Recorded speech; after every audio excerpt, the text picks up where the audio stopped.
Et maintenant, qu'est-ce qui se fait par rapport à la destruction de l'Église?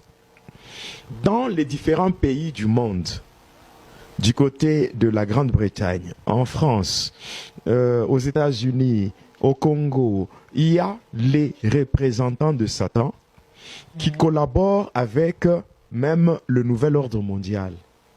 C'est-à-dire qu'ils collaborent avec le sataniste pour financer les églises. Il y a maintenant, au moment où nous parlons, il y a ce qu'on appelle les réseaux. Donc, il y a les réseaux qui sont en fait comme des sociétés secrètes. Parce que quelqu'un va se poser la question, d'où vient l'argent? D'où vient la puissance? L'argent, ce n'est pas que quand quelqu'un adhère dans ces ordres-là, l'argent lui sera donné par les offrandes de l'église. Non. Les offrandes qui se donnent dans l'église, les dîmes et tout, bon, ça c'est une couverture, une cachette, donc une façon de se cacher pour que les gens disent que non, ce pasteur-là, il prêche bien, dans son église, les gens offrent, les gens donnent beaucoup d'argent et tout et tout. Et c'est normal. Mais c'est normal que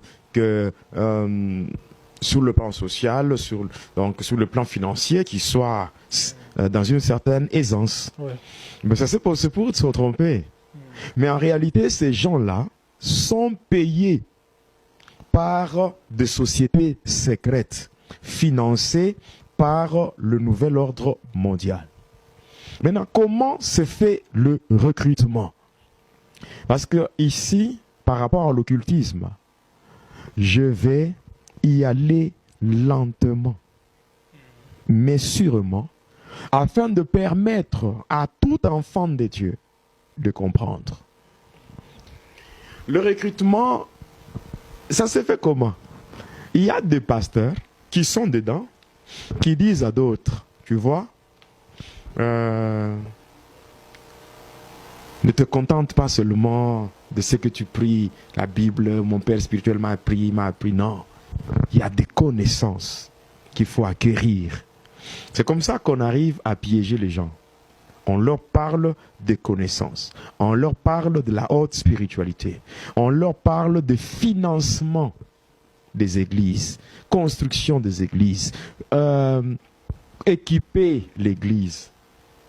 Et même d'autres qui sont, par exemple, qui sont en train de, comment dirais-je, qui sont en train qui ont l'inspiration pour chanter, pour faire de bons cantiques pour le Seigneur, on parvient à les avoir passant par quoi? On parvient à les avoir passant par la production. On va vous produire. On va vous faire entrer en studio.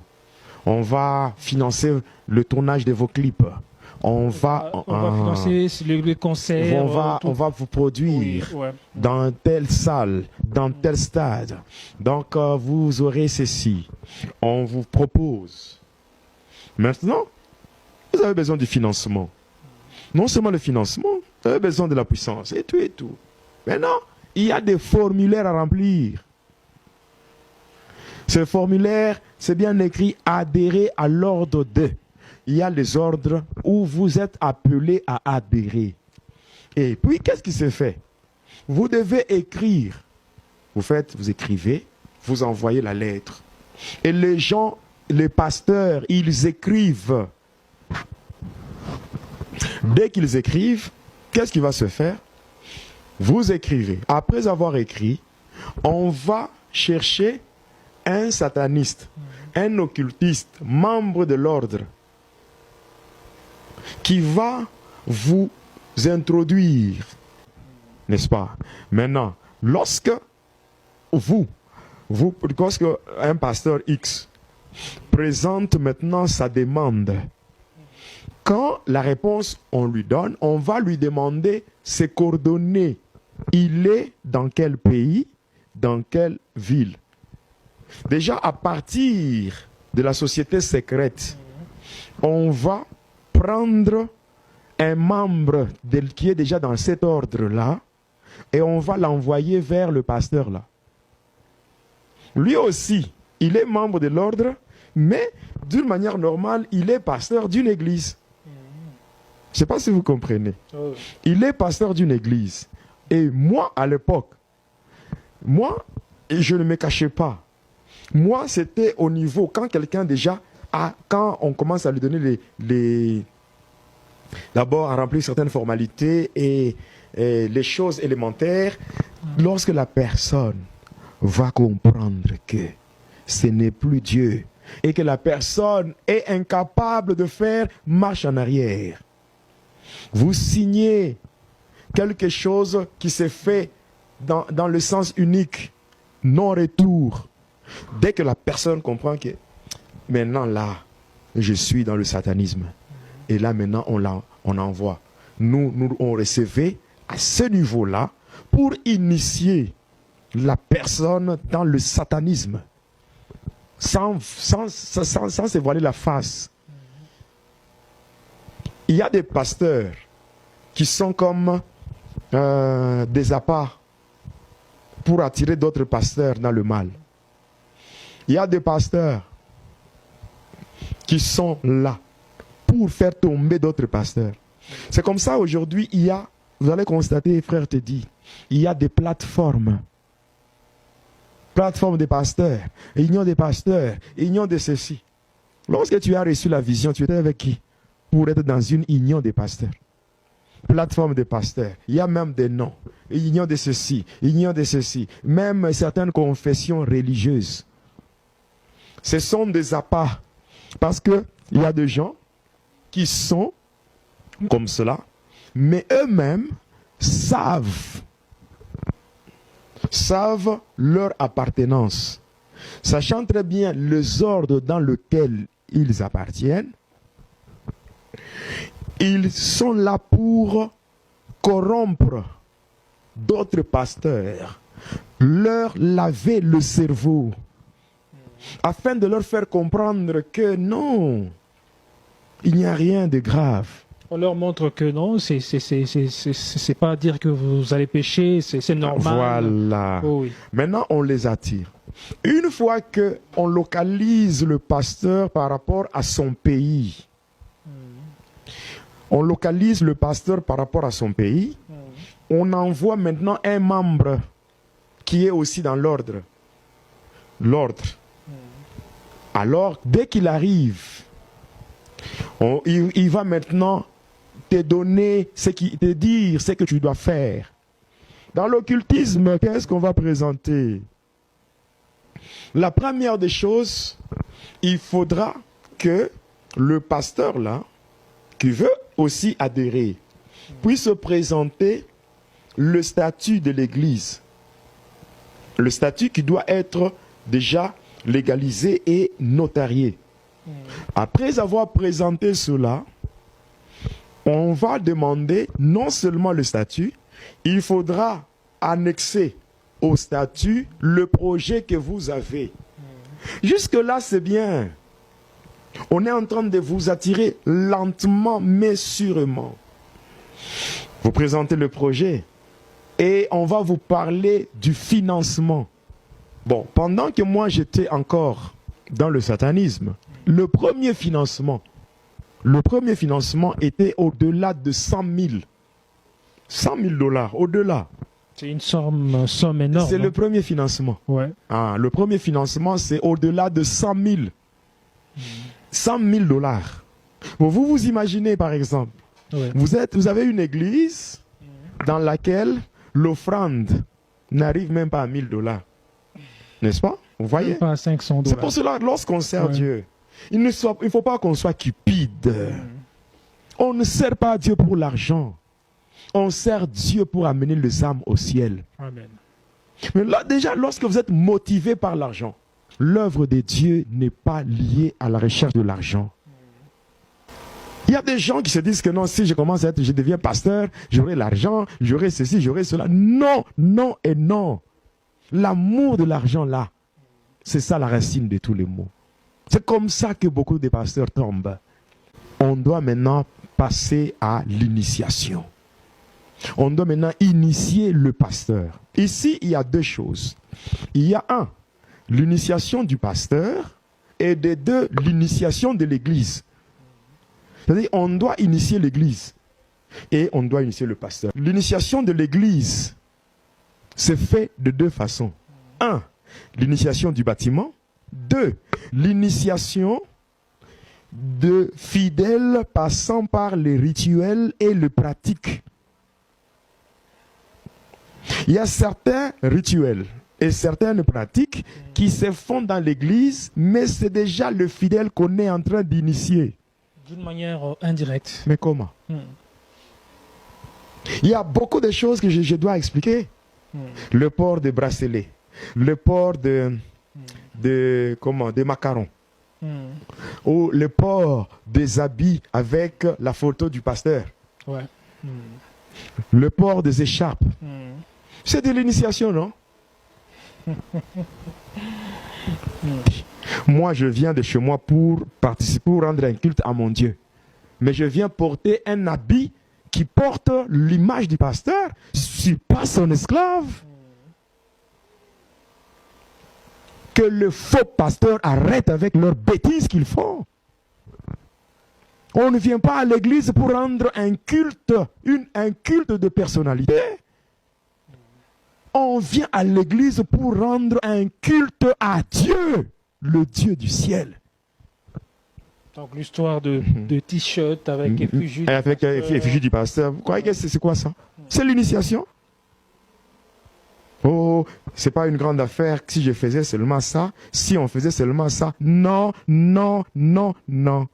Il y a des ceux là, lorsqu'ils sont malades, ils prennent le photo du pasteur et ils mettent ça sur la poitrine. On va arriver à cela, mon frère. 2 initiations. Ouais. L'initiation du pasteur. Et 2, l'initiation de l'église. Alors, revenons sur l'initiation du pasteur, parce que c'est de lui qu'il est question. Oui, ici. Ah, alors, le pasteur est initié, passant par une condition. Et cette condition est basée sur un enseignement de l'ordre qu'on appelle la prédication de la croix.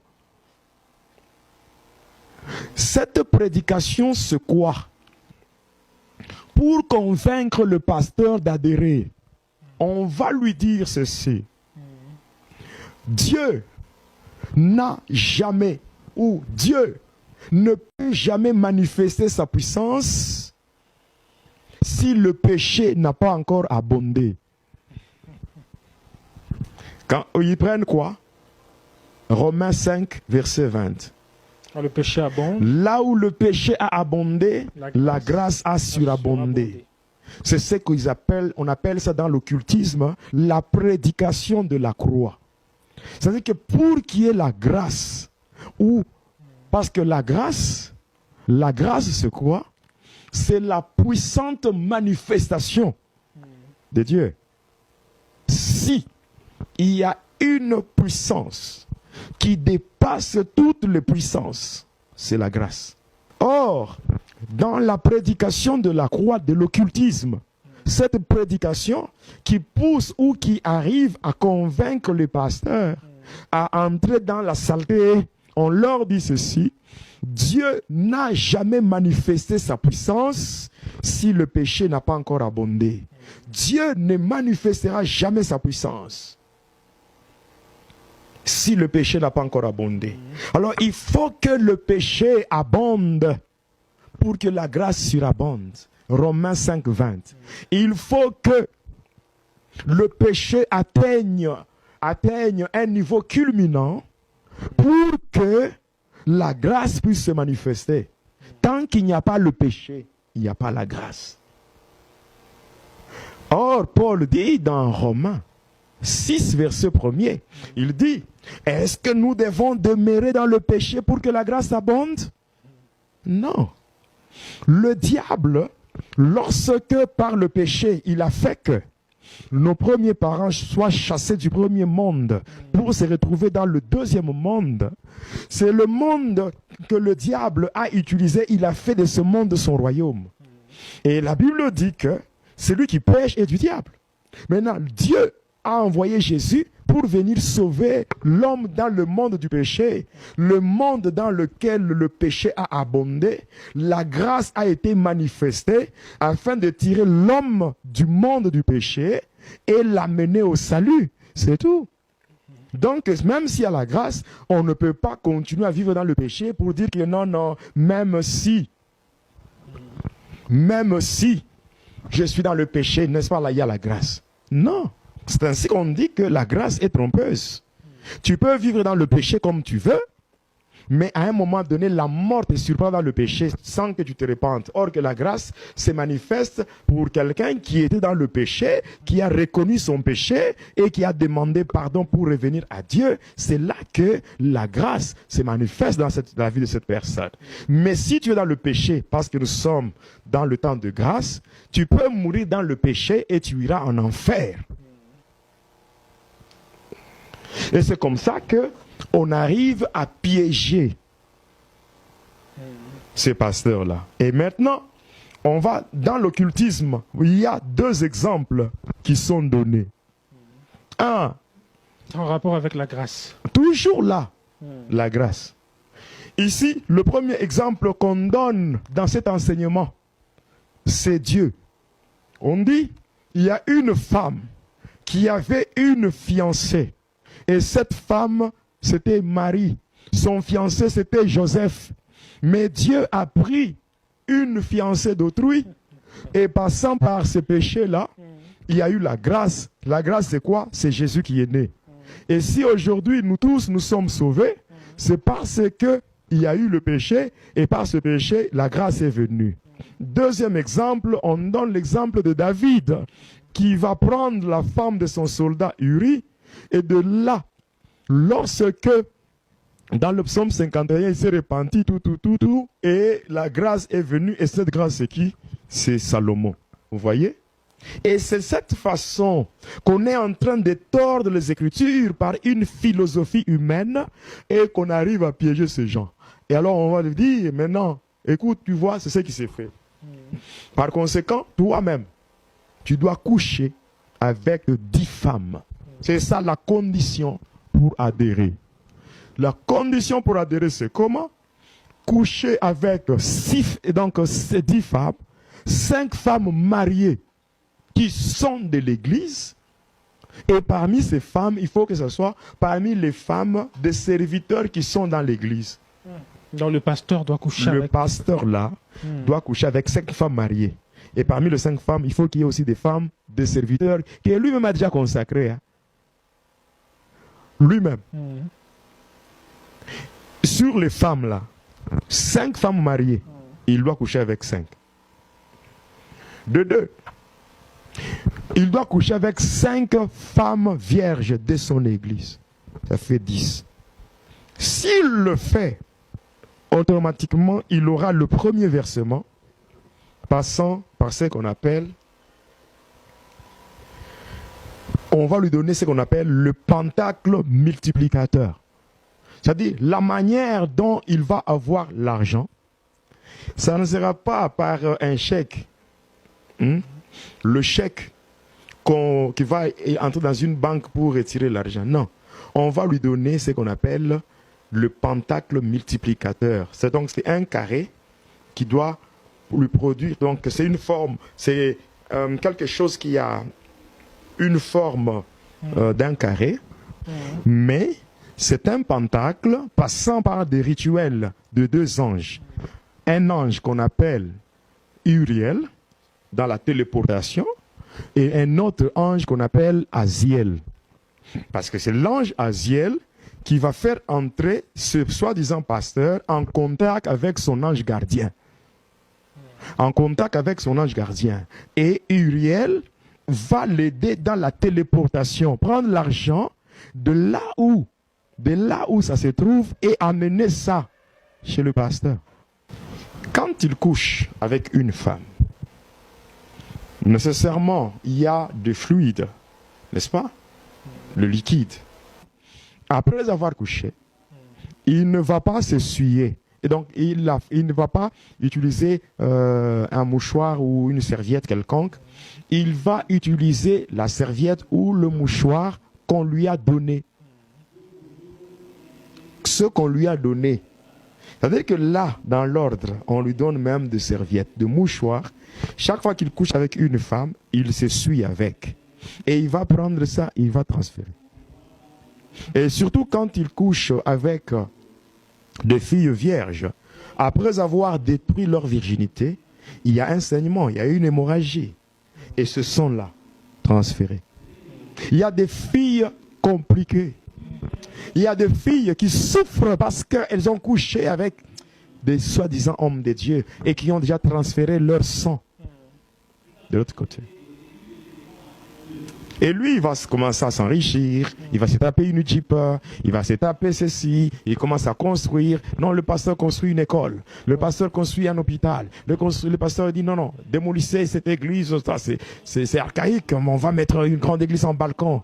Et là, il n'aura pas à faire d'autres sacrifices humains.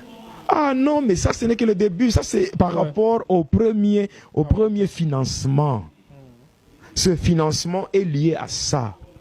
Donc, il faut qu'il pêche. Il faut qu'il fasse une abomination.